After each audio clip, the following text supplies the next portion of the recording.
Magalit kasi yung nasa loob. Bakit? Pwedeng matras tayo doon. Sige, atras. Kasi kung hindi, sila ng pulis. So, matras lang kayo. Sorry. Uy guys, pag-behave ba? Pag-behave ba? Gwapa sa mong vice. Maarawan kayo masyado. Sibo ka may diriga. Huwag nyo lang siguro i-block yung kanilang daanan. Atras muna tayo dito. Pwede pa tayo matras. Please lang, please. Lalapit naman si BP. Kasi,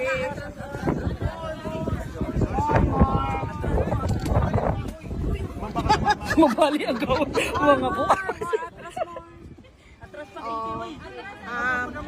Relax lang guys. Kumusta among Tagay sa na tog space gamay si BP gamay lang. Tagay na tog space gamay. Ma'am Maris, sibog tagamay ma'am. Yes ma'am, yes ma'am. Daghang salamat sa inyong pag-anhi